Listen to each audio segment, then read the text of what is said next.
In this episode, we explore strange happenings at Belvedere House in Mullingar, Co.Westmeath. Belvedere House was built in 1740 for Robert Rochfort, the first Earl of Belvedere. Also known as the Wicked Earl, as he was known for his selfish qualities. He married the talented Mary Molesworth, who socialised in theatrical circles in Dublin. But under constant pressure from her family, she reluctantly married the Wicked Earl. After the birth of their first child, the Earl's absence increased and the young mother found herself isolated by his coldness and neglect. Mary found comfort and companionship in the home of Arthur Rochfort, the Earl's brother, and his wife Sarah. 3 more children were born, and the Earl's visits had become rare and stormy occurrences. Malicious gossip led to the Earl accusing Mary of being unfaithful, and being imprisoned in Gallstown, forbidding any communication with her family or the outside world. The Earl's brother Arthur was arrested and also imprisoned for adultery. Just a short distance from Belvedere, the Wicked Earl's brother George Rochfort built Tuddenham, a considerably larger mansion than Belvedere. Relations between the two brothers worsened, and the Earl decided to build what we now know today as the Jealous Wall. The folly was designed specifically to block Tuddenham from the Wicked Earl's sight. After the Earl's death in 1774, Mary was released. She had become old, haggard, and acquired an unearthly look. She ended her days in peace, and on her deathbed, confirmed with solemn oath her innocence. To this day, the wall stands as a reminder of how one person's jealousy and bitterness can destroy a family. Among the many characters of Belvedere House is the larger-than-life Lieutenant Colonel Charles Howard Bury. Born on the 15th of August 1883, he grew up in Charleville Castle, County Offaly, where he was homeschooled by a German governess. He would further his education at Eton College and eventually joined the military. It was during this time he developed an unquenchable thirst for exploration, travelling the world, no matter the obstacles or dangers. His curiosity would eventually lead him to Mount Everest. It was during these travels he developed a flair for languages, making him fluent in diplomacy. In 1912, Charles inherited Belvedere Estate from his cousin Charles Brinsley Marley. This allowed him to focus on his travelling and exploration. It was during this time he gained a new companion, a 3-week-old bear cub that he rescued from hunters. He would later name him Agu, the Kazakh name for bear. Agu was transported on horseback, eventually taking up residence in the gardens of Belvedere House. Agu lived here for many years and would often be a wrestling companion for Charles Howard Bury. When World War I broke out, he re-enlisted and saw many battles. He was taken prisoner but later escaped. He managed to elude the enemy for a week until he was recaptured, eventually being released a month after the war ended. Charles would use this experience to plan for the greatest journey of his life. In 1921, Lieutenant Colonel Charles Howard Bury led the first reconnaissance expedition to Mount Everest. In his diary, he gives an account of that journey to investigate and map the approaches to the world's highest and until then inaccessible mountain. This is also where the legend of the abominable snowman came into being. Charles had found curious footsteps at high altitude. He later suggested the tracks may have been made by a large loping wolf. However, the Tibetan porters were certain the Metokangmi, meaning man-bear or bear-like snowman, was responsible. This word was then mistranslated around the globe. Hence the phrase, abominable snowman, came into being in 1921. In 1951, a British expedition to Mount Everest, led by Eric Shipton, took this photo of a footprint that appeared to be from an unknown creature. An ice axe is laid beside the footprint to demonstrate the scale. Soon after returning from Everest, Charles entered the world of politics and ran in many elections, eventually ending his political career in 1931. His focus would now turn to Ireland and Belvedere House, where he would be an ambassador of goodwill. During the Second World War, he met Rex Beaumont, who was an actor, a poet, and served in the RAF. Rex became a frequent visitor to Belvedere and moved there permanently after the war. He was also known locally as Sexy Rexy. The companions restored Belvedere House and gardens using seeds from plants Charles had collected on his travels. Belvedere was now the scene of a fabulous social circle of friends and celebrities. Charles Howard Bury described Rex as the kindest person in the world. While celebrating Howard Bury's 80th birthday, Rex said, while in this world, people in a position to do so should help others in every possible way. The two men spent many loving years together at Belvedere and travelling to their villa in Tunisia until Charles Howard Bury died in 1963. Rex cared for him in his final years and inherited Belvedere House, which he lived in for 2 more decades, carrying out his companion's charitable work. This left him in a difficult financial position that led him to eventually sell Belvedere to Westmeath County Council. Rex and the council came to an agreement that he would move back into Belvedere until the time of his death. He passed away the 22nd of October, 1988. All this and more is the reason I brought you to Belvedere House.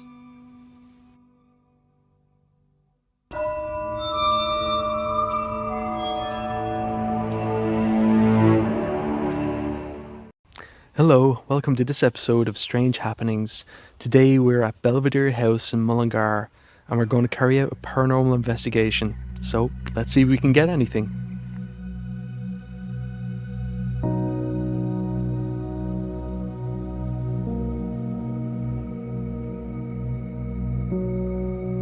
Belvedere hosted some spectacular dinner parties through the years for guests such as Elizabeth Arden, Princess Grace of Monaco, the Crown Prince of Sweden, and Charlie Chaplin. If there's anyone here that wants to communicate with us, that used to live in this house, if there's anyone that wants to communicate and speak with us, you can come closer and you can make this device flash to let us know that you're here. My name's Colm, this is Andrew. It's flashing there. Hello. Hello. Hello. We're very pleased to meet you. Hi. Can I ask, is this a male? Yes, it is. Can I ask, are you a child? So just to confirm, I'm speaking with the spirit of an unborn child? It is. Thank you for communicating with us. Can I ask you, does your mother live here?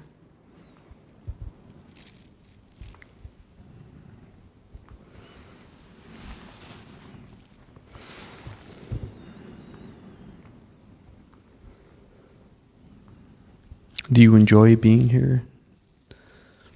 Do you visit this location? Are you a happy spirit?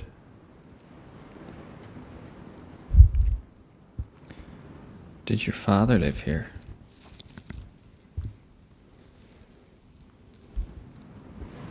Was your birth into this world stopped purposely? It was. It was. Wow.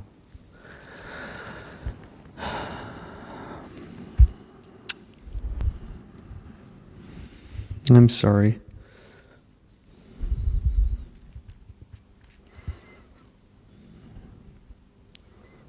Are you sad?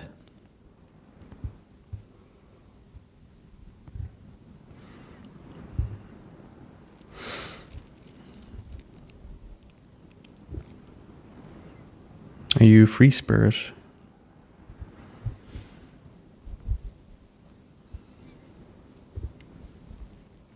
You are. I just feel like a lot of sorrow all of a sudden. like inside, I just feel really like, yeah, just a lot of sorrow. I wonder if that's coming from the spirit or if it's coming from the memory of Yeah. the mother. I think the spirit was,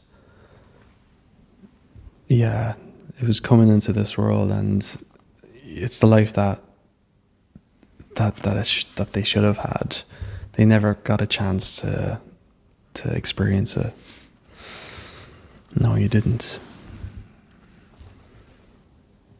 Was your mother called Mary? It's gone quiet. No. Was that a yes? Was your mother called Mary Mosley? I thought that was the case, yeah. I had a feeling. So, this is the lady who was accused of having an affair with her husband's brother, but it seems unlikely that that happened. But either it did happen and they were really good at covering it up, or she didn't want to have a baby with the Earl because he was so violent, or he wasn't exactly the nicest person. Wow. And he probably would have blamed her and said it was like someone else's anyway, because he was so wicked anyhow. Yeah, I mean, we're just assuming all this, but no one really knows kind of what happened there. It was sort of an unfair judgment back then anyway, because his brother was imprisoned. Thank you so much for speaking with us. We really appreciate it. Do you need our help?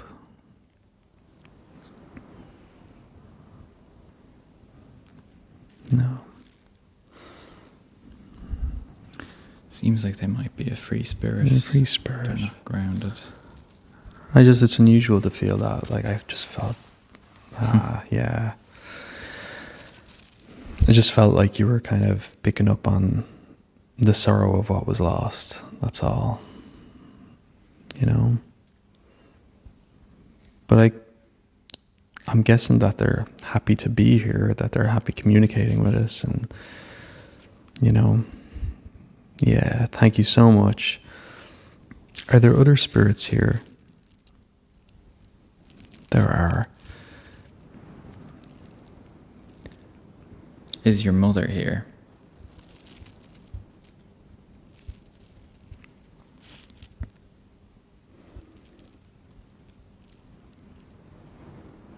Yes. Okay. We seem to get an awful lot of young spirits or unborn spirits coming to us. I mean, the other one was in Oliver Plunkett's church. That's right, yeah. And now here. It just seems strange of all the other spirits that would be here roaming this building, that it would be the spirit of this child that's made its way to us. Maybe it is a thing that, like, there is kind of like a childlike playfulness and energy about us that kind of attracts that kind of spirit. Well, that's the thing. We don't go in looking for no dark and troublesome things. We want to just see, if anyone's willing to speak. I think that's the thing. If anyone's ever doing an investigation, just to be mindful about when you're going into a place and you're doing a call out. I mean, think about what you're calling out to, and thinking about like what spirits you want to bring in, because anytime we do this, you're always doing it with like the idea that you're trying to bring in a positive energy rather than something that's dark or demonic or evil. You want to, connect with these spirits that are more in tune with our own values and, what we love in life. And I think it's that which kind of helps make that connection to the spirit world, rather than kind of going in with this kind of like ominous feeling that something bad's going to happen. Therefore, you're going to get bad. Demonic possession might be better for views, but I wouldn't want to be inviting it into my life. No, you don't want to be walking around with something attached to you. And that's why at the end of every investigation, we always end the investigation with saying, thank you very, very much for speaking with us. We really appreciate it. Goodbye. And we kind of draw a line in the sand, and that's it. And we move on with our lives. And we've never had anything happen where we've, brought anything with us. No, we know how to protect ourselves before going into any of these situations as well. And I think that's something when you're, maybe to be more mindful when you're visiting places like this, that, to kind of like, just remember that you're the one that's in power. So you can tell these things, no, that's it, like, you don't get to come home with me. You have to stay here, or, do whatever you want, but, I'm off limits. You can't attach to me. So remember, you're the one with the power. So we're in the library now. So is there any spirits of Belvedere House in the library that would like to speak to us?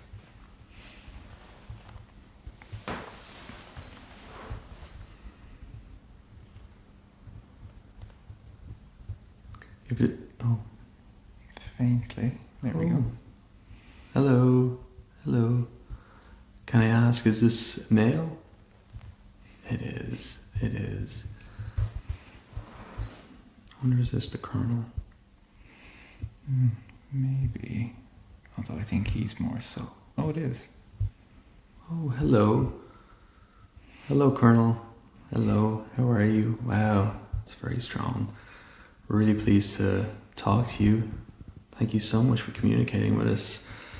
The last time we were here, we were in the other room beside us, and we started getting communication, but not through the EMF, through the actual sensor on the wall.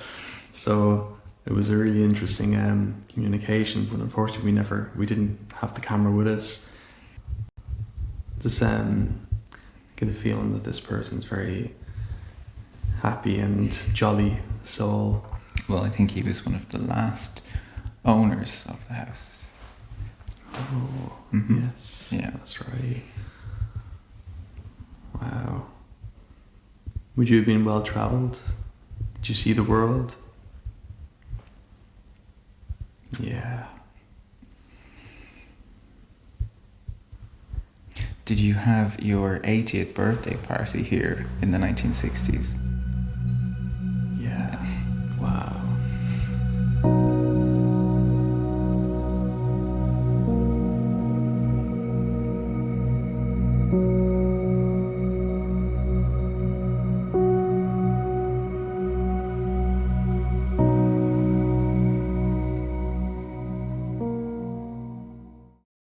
Can I ask, is this painting of you that's behind us, is this still the Colonel that's speaking with us?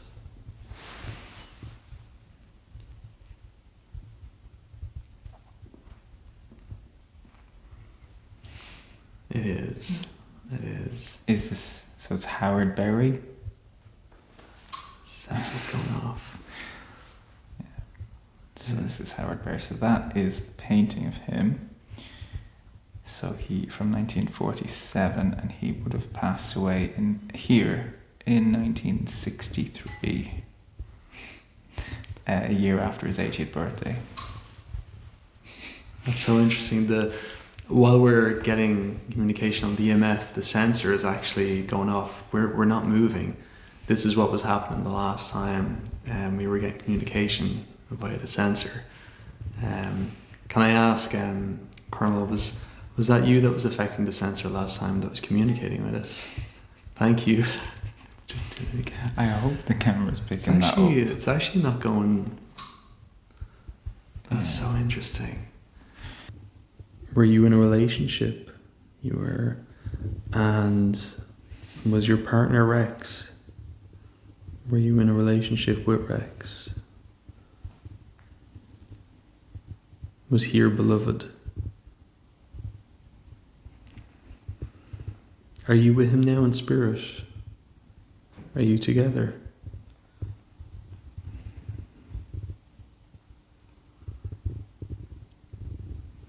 Can you see him?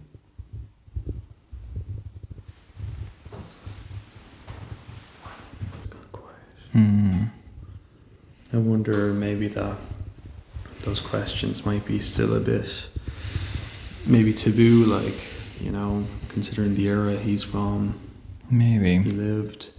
He was very accomplished, though. He was a linguist, and it was only because of his vast knowledge of languages and the skill in speaking them that he was able to be very vital for that expedition. There he is. Yeah. Which is why we've got Everest 1921. So it seemed like your title as the Adventurer of Belvedere is very well earned. So we're very delighted to meet you.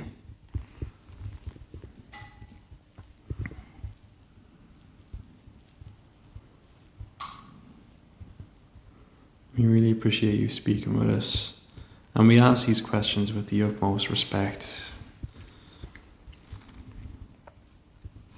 We read an article that you were a very gentle man and very sensitive man and caring. You were, and even in spirit, we can feel that.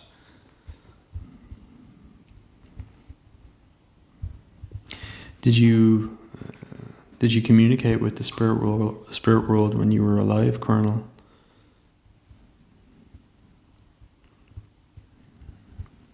Were you sensitive? Were you open to that kind of thing when you were here in the physical?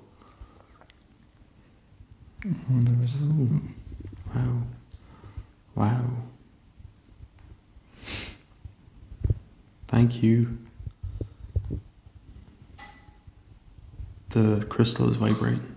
Is it? Yeah, the crystal is vibrating. Is that since you charged it? It's in the palm of my hand there. It's just underneath. I can actually feel it vibrating. I wonder, did he? I just got this feeling that there was like, I don't know if there was like seances held at some stage here, or like there was like either like a gathering where they try to connect with the spirit world.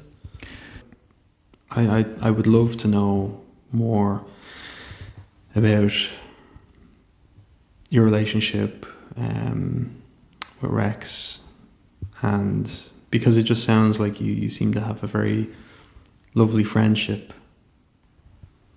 You know, maybe that's the right word I should be using. Well, he's quoted as saying Rex was the kindest person that he ever knew.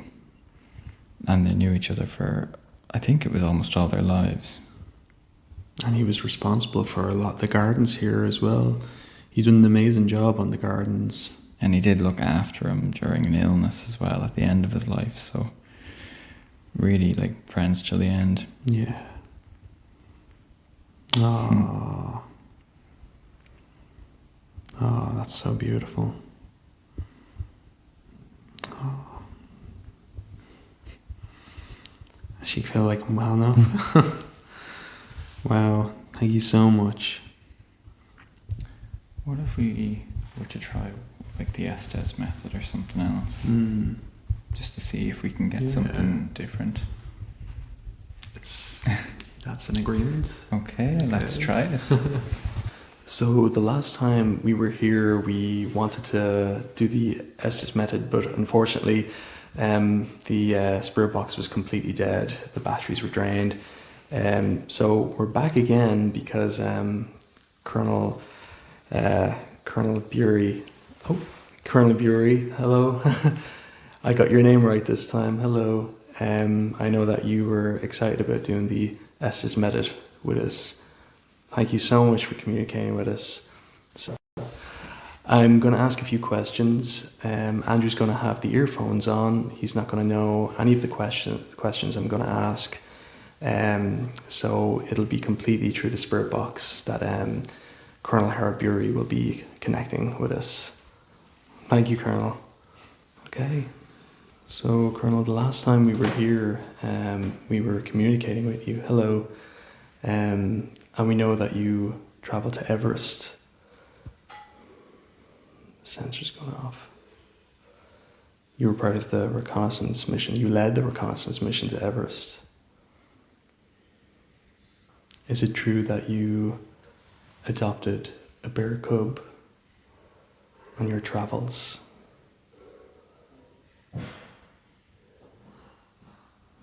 That you saved him from hunters? It is.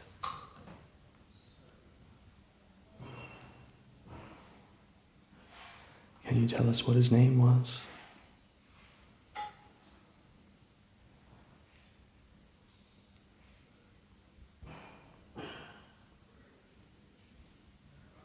He was known as the Belvedere Bear.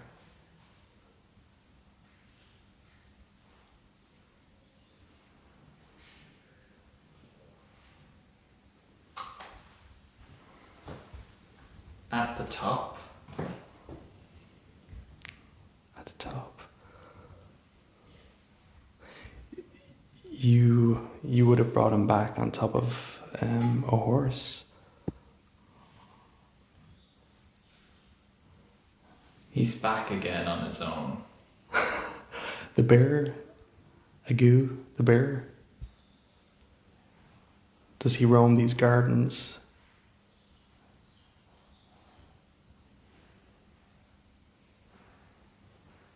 At the window. Agu the bear is at the window. Wow, that's amazing. Oh my god, the ball's going off. Playing games. And you would have wrestled with the bear in the gardens.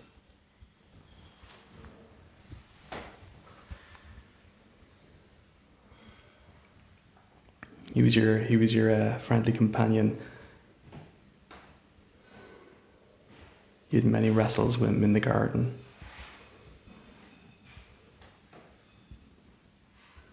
And then he had a new home in the zoo, in Dublin Zoo. I'm back.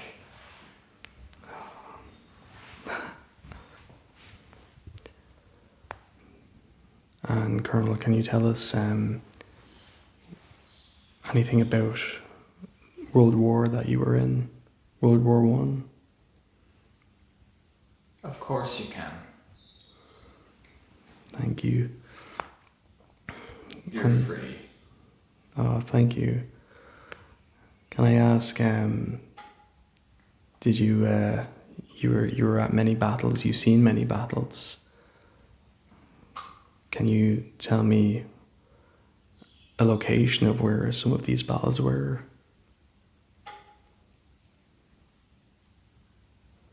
"42. 42. Just acknowledge. Okay. Thank you. And I believe you were a prisoner of war as well. Taken. Taken, yes. Yeah, you were taken prisoner. A prisoner of war. And you spent many months there. But you did escape. 5 months. Did you escape?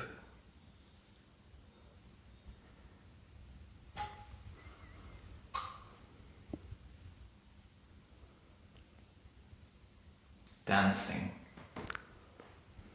Dancing. I do believe I... Here.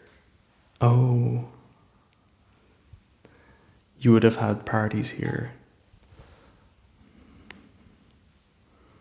You would have had many great parties here. And I believe some celebrities as well.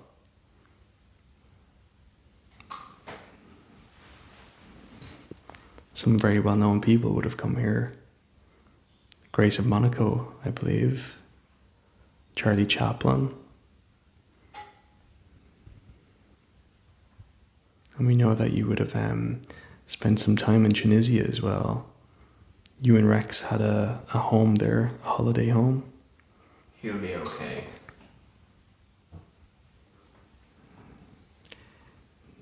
Is that Rex that will be okay? Is he here with us? England. He's in England. Okay. And we know that he was a theatrical actor, and he was a lovely person. And we're wondering, do you see him in spirit?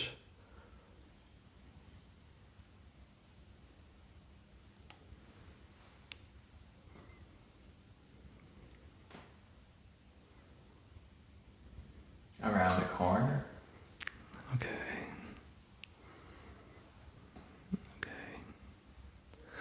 And we know that you spent many... Open.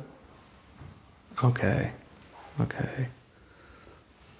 We know you spent many lovely years here, in Belvedere. In the village. In the village, in Mullingar village. In the museum at the Greville Arms Hotel in Mullingar, you can see Howard Bury's diaries, letters, memorabilia, and Rex Bowman's poetry book, Me, Myself and I, along with Agu, the Belvedere Bear.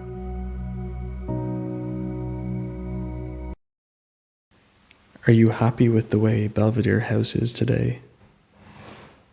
Yes, flashed. And I know that there's been some changes made here. This the hallway was a bit more open at one stage, and I believe the walls were red as well.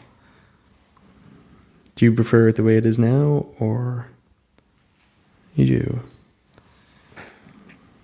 And are you happy that people come here and visit you, and visit the house and the gardens?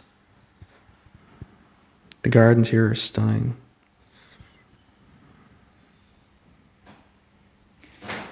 Was Rex in charge of the garden?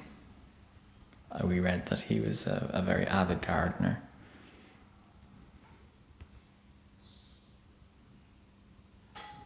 And he kept horses. And dogs. Dalmatians.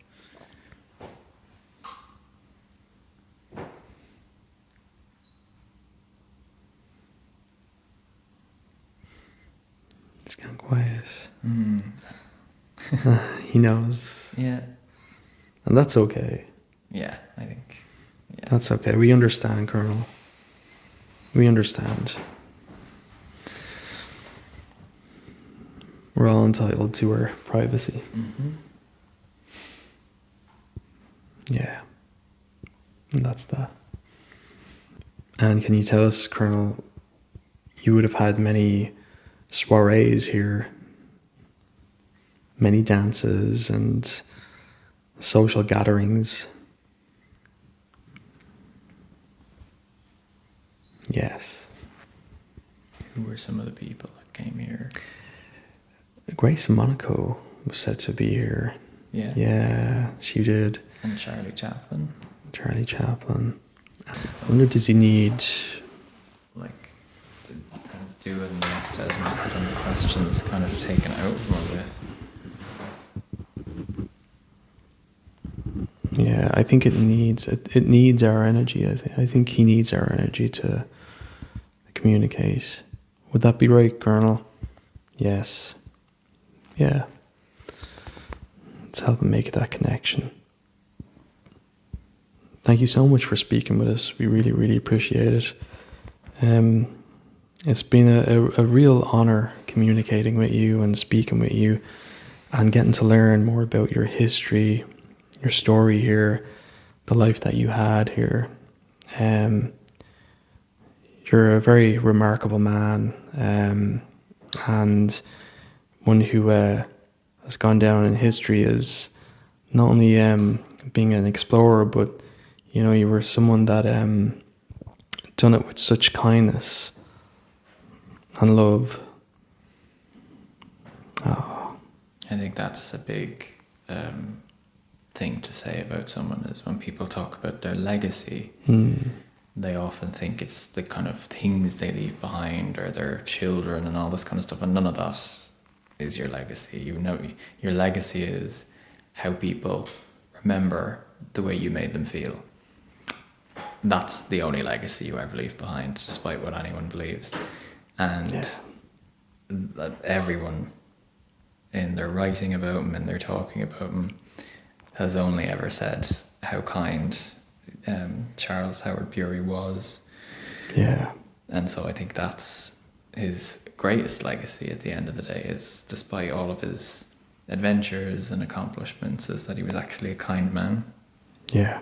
You know, because there are other people who do similar things to him that, you know, their name, when it comes up in a conversation, it doesn't elicit kind responses from people. Yeah. But Charles Howard Bury always did, and continues to do to today. Thank you, Colonel. Thank you. If you'd like to learn more about Howard Bury, the Belvedere Adventurer, you can go to www.everest1921.com. You can also read about his adventures in Everest, the Reconnaissance, and Mountains of Heaven, edited by historian and author Marion Keeney, who was instrumental in making new generations aware of Howard Bury's life and travels. To commemorate the 100th anniversary of Howard Bury's travels through the Tian Shan Mountains, Matt Traver and Jamie Madison set out on a mission in 2013 to rediscover the original 2,500 kilometre horseback journey taken by Colonel Howard Bury through Central Asia in 1913. If you enjoyed the video, please like, subscribe, and hit the notification bell so you don't miss out on any content in the future.